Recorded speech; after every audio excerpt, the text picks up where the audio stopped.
Be ready. 5 seconds.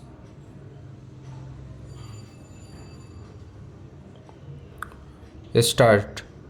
Pursuant to the aforesaid order, the respondent has filed an additional counter affidavit in which he has emphasized the desirability of remanding the matter back to the disciplinary authority for redetermination of the matter.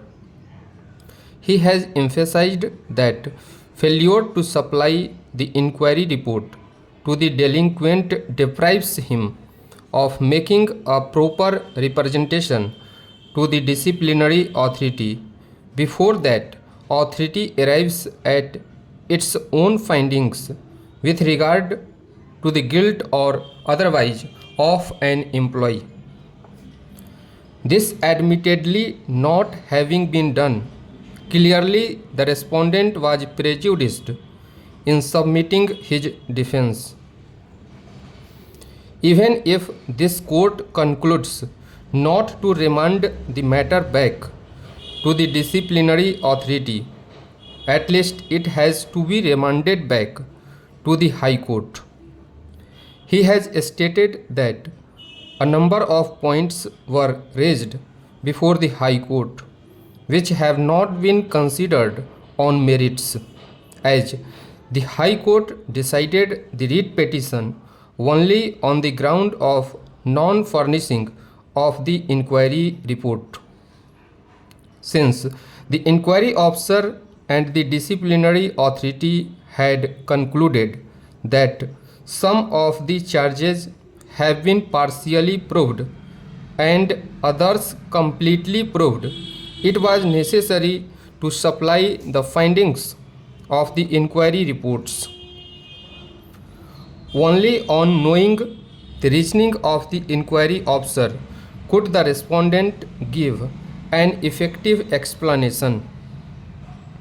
It is further pointed out that with regard to the charges relating to Maharaja Ganj, the entire amount has been recovered. This fact is noticed by the disciplinary authority. But quite illegally, it still proceeded to impose punishment on the ground of proved misconduct. Since the disciplinary authority arrived at the decision on the basis of charges which were partially completely proved, it was not possible to defend during personal hearings. According to the respondent, this was stated by him at the personal hearing, but it was ignored. In fact, the disciplinary authority was adamant to punish the respondent. All these issues could have been highlighted if the High Court had decided the writ petition on merits. Therefore, matter needs to be remanded back to the High Court for a decision on merits on all the issues raised by the respondent. In our opinion, the aforesaid grievances of the respondent are without any factual basis.